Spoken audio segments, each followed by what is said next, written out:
welcome to another edition of Ask NP Deidre with nurse practitioner Deidre from Ohio. She's a nurse practitioner and functional medicine practitioner as well.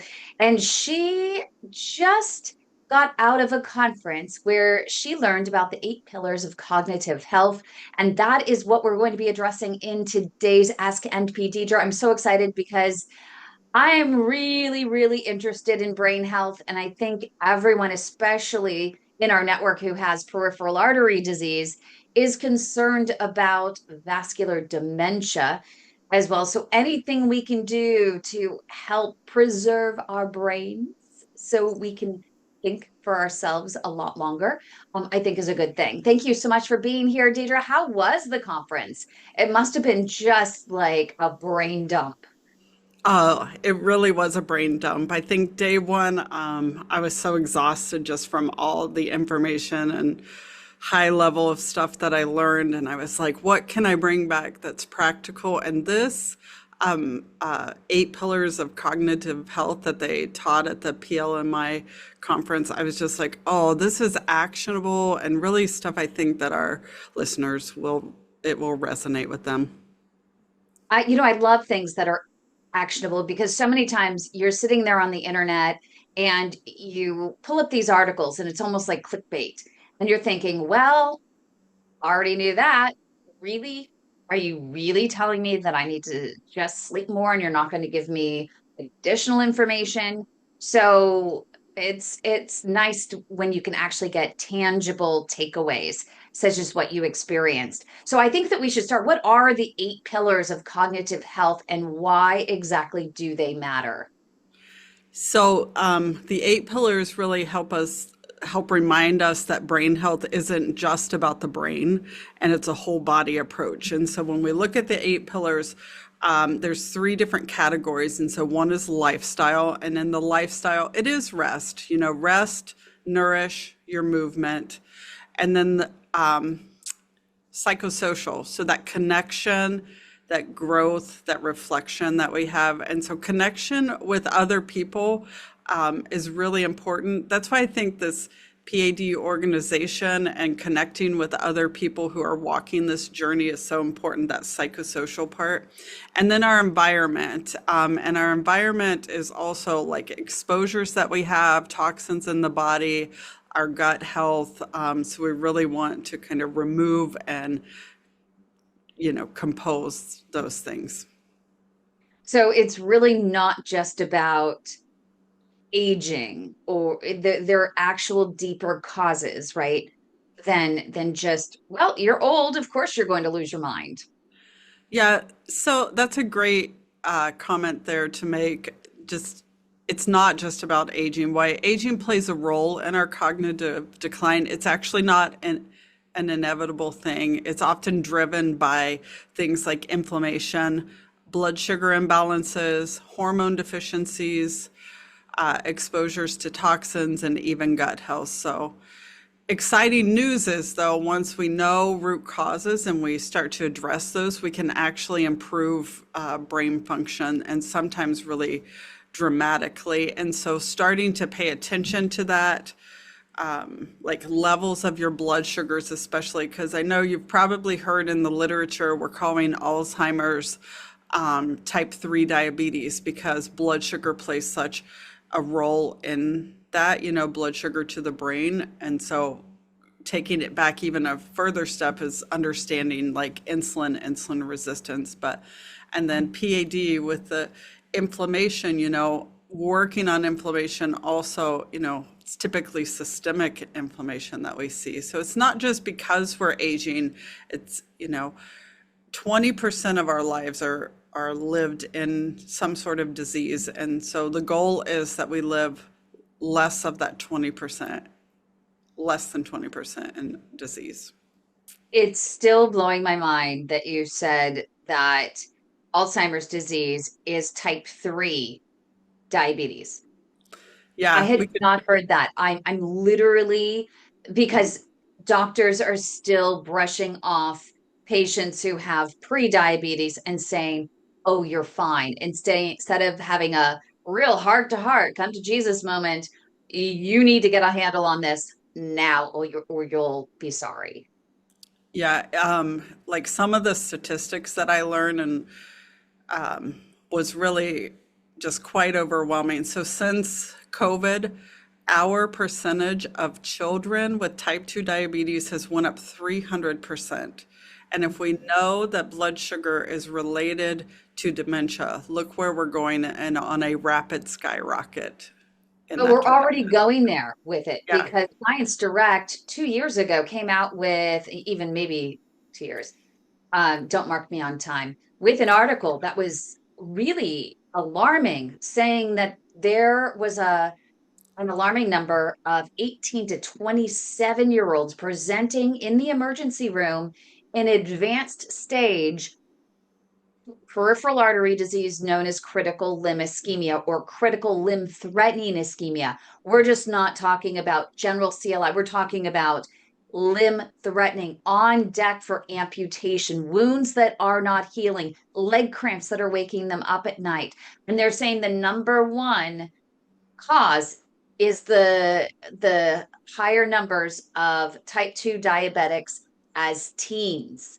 Mhm. And I mean, it's really blowing my mind, and we have to get control on this. So, I, on my soapbox on that, um, get control of your sugar is really the takeaway here.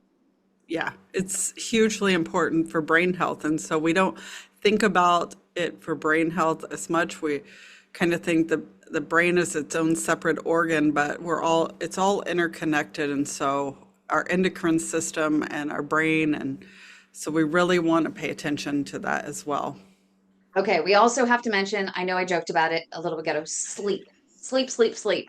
How important is sleep for the brain, It's really? I mean, there's everything. some of us that are constant thinkers, right? And we're Yeah, constantly waking up in the middle of the night with ideas and we're writing them down, but we need to stop that. We need to get a proper rest. right. Because sleep is it's everything, right? Because during sleep, our brain is literally washing out toxins. It's consolidating memories and it resets, right? And if you have one bad night, that can increase brain inflammation and reduce your focus. And so, and think about like if we don't sleep for one night, how bad is our next day going to work or doing whatever? We're not on our game anymore if we're having poor sleep. And if that's chronic, meaning something that's happening over and over, well, we know that it's linked to Alzheimer's as well. So our brain health is really linked to sleep, and it's such an important piece of that. And I want to go back to diet because I'm still sugar, sugar, sugar, sugar, sugar. Um, so diet, of course, really matters. And for diabetic diets, people really focus on keto. Is Mhm. keto, it's good maybe physically. Is it good overall therapeutically? Yeah, so a therapeutic keto diet really helps fuel the brain with ketones, and those are cleaner than glucose and they can improve energy, clarity, and memory. So it can really help with insulin resistance if that's present. And the thing is, we don't want to do a diet like keto long term, but if we're doing a reset on things, and then later you pair it with key nutrients and phytonutrients that the body needs as well. And those phytonutrients are things that come from those rich, colorful vegetables and fruits that we eat, and especially those purpley blues. You know, we know blueberries are good for brain health, pomegranate, and things like that. And so we can see real cognitive gains from a keto diet. You know, it kind of lifts that brain fog and everything. And so it's a good way to reset. The best diet out there is the Mediterranean added polyphenols, meaning those rich purpley blue vegetables and fruits as well. So with keto, I mean, we're not talking about, there are diabetic groups out there and that talk about the keto diet, and they have thousands and thousands and thousands and thousands of members. And in these groups, they talk about eating 5 eggs and a big old steak and nothing else. Yeah, That's I their think idea of a keto diet. Yeah, if you're going to eat, do a keto diet, a therapeutic keto diet. It's really clean sources of proteins and things like that. It's not just a pure bacon diet or eggs and things. Hmm. So you want to be specific about what you're fueling the body, right? Because we know if we're eating these really high fat foods, we're also still continuing with inflammation. And we all know that walking is medicine for peripheral artery disease, but how does movement actually help our brain? So it exercise boosts that BDNF, so that brain-derived neurotropic factor, which is a mouthful there, which kind of acts like a fertilizer for your brain cells.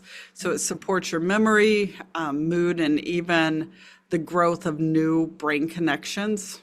And it can actually reduce insulin resistance. It can reduce inflammation in the body. And those are two major culprits of cognitive decline.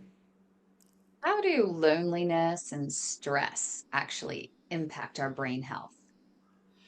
That, that's a really good question. So chronic stress shrinks the brain's memory center, and loneliness is now considered a risk factor for dementia. We really seen that in COVID, that loneliness and how people would decline mentally. But the flip side of that's powerful, right? So learning something new, staying socially connected, practicing mindfulness, those can all build brain resilience. So we really, want to encourage that, encourage connection, encourage, community, because that's so important for brain health.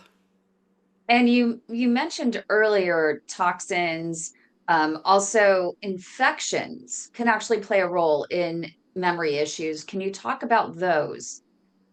Yeah, so infections and toxins, more than we realize, really does have a bearing on our memory. So when when I'm looking at that, I'm thinking like mold, your heavy metal exposure, or even chronic infections like people with Lyme, those can cause brain fog or memory loss. And so part of our job is to just kind of help people remove what's harming the brain, right? And then we rebuild this with support. So if there's exposures to mold or heavy metal or a chronic Lyme or a gut dysbiosis, then we want to kind of remove those triggers of infection so the body can heal, right? Because inflammation due to those toxins can cause a lot of issues.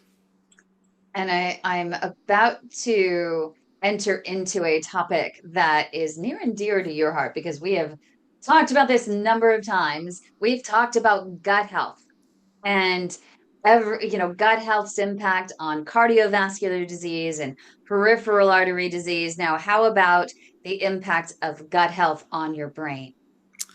So that's a great question because we're learning so much about the gut brain connection. Like we're hearing talk about it all the time. If you ever listen to Dr. Amen, he's doing lots of scans on people's brain. He talks hugely about the gut brain connection. But gut bacteria produces neurotransmitters and it can influence inflammation and it also can help regulate your mood and cognition. So when we support the gut, we can often see improvements in focus, energy, and even memory. And I do lots of gut testing. We look on the microbiome. A lot of times, almost all of my patients come and want to learn more about their microbiome. But even in my teens that I find that have like lots of anxiety, so that gut brain connection, I'll often start looking in the microbiome, which is a stool test. You do that at home and everything, but looking at good and bad bacteria and the balance of that, and just helping if they've been exposed to a toxin or if there's parasites or worms or overgrowth of candida species, which is driven by sugar. Those are the things that we're looking for. But I have found in healing the gut and reducing inflammation, like we can kind of turn the corner on anxiety, depression. And so there's a huge gut brain connection. So this is probably what everyone's asking right about now is cognitive health, is it reversible? Can we actually do something about it and change the course, or are we just looking at, okay, we'll make these changes and we can possibly slow it down?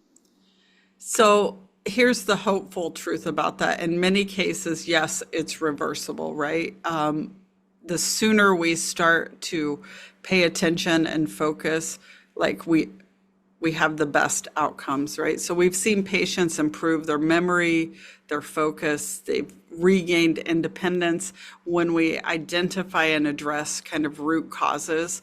It's not just about slowing decline, but it's actually about reclaiming function as well. And so if we're removing inflammation, we're working on insulin and blood sugar balancing, we've got a community, we're connecting, we're sleeping well, well, then we allow a space for the body to heal and the brain to heal. And so that improves our cognitive function. So if someone thinks that they're having some sort of cognitive decline, what should they do first? So I'm a big fan for getting labs done, and especially, well, so if you're not seeing a provider, the first thing you can do is improve your sleep, like work on your sleep. And it starts with bedtime routines. Like people can start to work on having a consistent go to bed and being on a circadian rhythm. Like the sun naturally comes up at a certain time and goes down at a certain time. We should get up at a certain time and go down at a certain time. You want to move daily. Like that's a huge thing that we can do. And we always talk about walking and really putting that into your daily walking, being in nature, like those things are really impactful, and cleaning up your diet. So when you clean up the diet, we're at the goal is to add 30 different colors of fruits and vegetables in a day or a week. And so the diversity of that can be really beneficial to the gut health, to helping our own natural detoxification, helps our mitochondria. So that's our powerhouse of our cells. So the earlier that we start with cleaning up our diet, moving daily, improving our sleep, the better. And then, like the labs that we would want to do and to look at is our inflammatory markers. So many of us get the CRP or C-reactive protein done, looking at your glucose levels, insulin, and even hormones are beneficial in slowing the decline of things. So those are some basic things that we can do to really help that are impactful.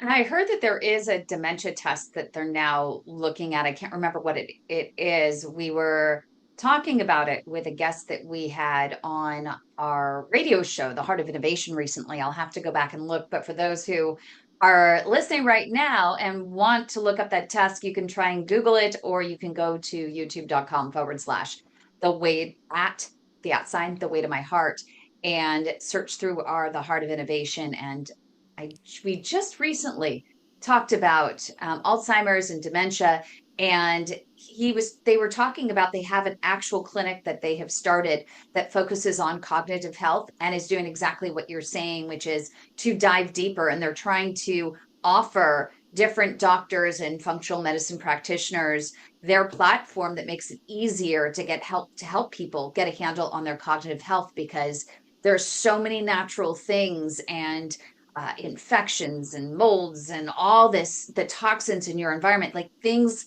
that you can control, that a lot of people just say, well, you know what? You have dementia, you have Alzheimer's, you have cognitive decline. The doctor's like, can't do anything about it, just sucks. Good luck to you. But they're actually saying that before you do any of that, before you jump into the world of medication, of pharmacy, make sure that you get the right blood work to understand what's the root cause, because what they're finding is exactly what you're saying, that there is so much you can do to improve upon your cognitive health on your own first. And from your experience and what you learned, um, with these 8 pillars and people making changes around them, do they have any clinical evidence, or did they share any examples of it actually proof that doing these things actually works?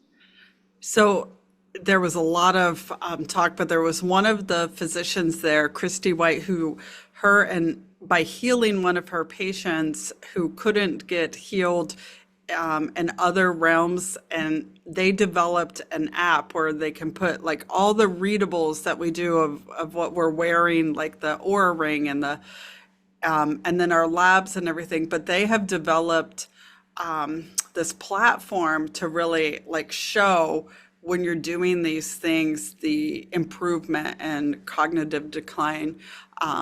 It's called True Neuro, and I'm actually going to be talking to them and learning more about it. So, yeah, That's actually who we had on, wasn't it? Our producer, yeah, Josh. I believe that is, we had one of the co-founders on, James, uh, Mac something. I know we had him on. His name is James. He's great. And I was just, when you said Christy, I was like, wait a minute, isn't that his partner? And they work together. So that's really interesting. You definitely were at the source. yeah, yeah. We get to We're hear. hearing it from the horse's mouth. Yeah, we get to see the, before and afters, the tracking of it and everything. And like just being there and listening to how these practitioners are working in their clinics. I'm like, I want to do more of that for our patients. And so looking into diving deeper into cognitive health and everything. Like we always already are doing so much with gut health, hormones, and everything. And so I think many of the things we do fall into this, but there's a few things that I'm like, oh, we can definitely start focusing more on that, especially like community connection. I can see you're really excited about this information, and I bet that you can't wait to jump in and start getting into your clinical practice and seeing how you can apply this every day with all of your own patients. hmm I know. I can't wait to talk to them about this app and see if I can implement it. So more to come on that. Yeah, I'm looking at the website right now. So I was explaining exactly the platform that you're talking about, the Trunera, what is it? TRUNEURA.com. Yep. And Dr. Christine Burke is one of the founders.